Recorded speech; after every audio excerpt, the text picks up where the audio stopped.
I've always been so sensitive, too sensitive to lights, sounds, speed, emotion. I take it all in and absorb it. I've always stared at people's faces, and I'm fascinated by the tiny changes in expression we see when people are feeling things. I won't draw on guest check paper forever, and I won't work in a restaurant forever, but I will continue to draw people forever. 2 years ago, I was working in a restaurant that was busy but also seasonal, and the first collection of guest check drawings came together after I had sort of been compulsively doodling some of the people I came into contact with there during the slow season.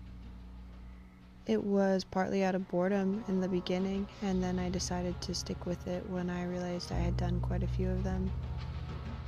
I started trying to capture a real moment in time, usually while someone was in motion, talking or eating, and those moments were associated with something I observed or remembered about the person, or a story I made up about them in my head.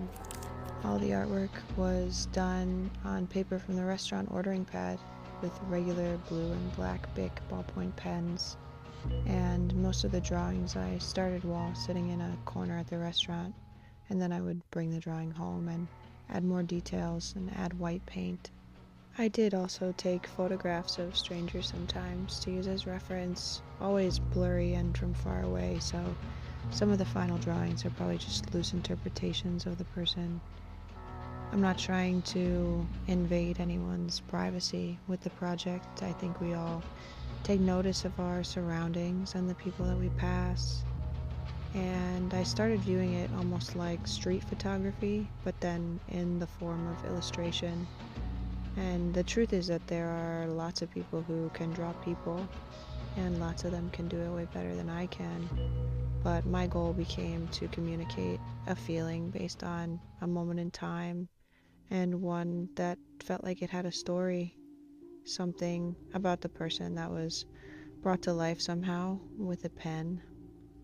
This second series of guest check illustrations came together a bit differently. It was a bit more intentional than the first collection, less accidental. I still work in a restaurant, but a different one.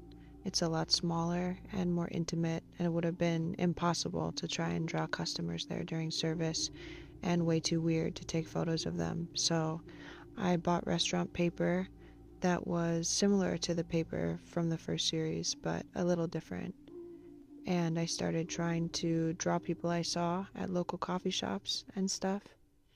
I went to a handful of different places and watched people. Even went and sat at the mall. I hate the mall. When the project started, I was just using the materials that were immediately available to me. I used to joke that the first collection of guest checks became an unofficial tribute to anyone who was pursuing an art career while working a day job they didn't like. And I still sort of feel that way, but this second time around, I feel even more connected to the storytelling. I think we're usually so wrapped up in our own stuff. I'm not suggesting everyone needs to go staring intently at strangers in the supermarket and try to decipher what they're feeling or going through, but it was a good exercise in stillness and presence. I have a lot of trouble with that sometimes, and I don't think that's unique. The decision to write the story on the back is partly because I feel like the subjects deserve some context, and then taking that little description of the moment and recording it by voice just felt even more personal. It felt like if I could fuse all these emotional details and weave them together, I could almost create a memory that's shared rather than just my own. I try to capture and illustrate stuff that's interesting. It's not always flattering, but it's important to me that it feels like there's something honest being communicated. For the most part, the subjects are all strangers. I'm not a super social person, so in a weird way, this does feel like my way of connecting with people sometimes. Growing up, my dad used to tell me that if he could give me anything, it would be a thicker skin and a less active imagination. And I think sometimes that having an active imagination can make it harder to be present.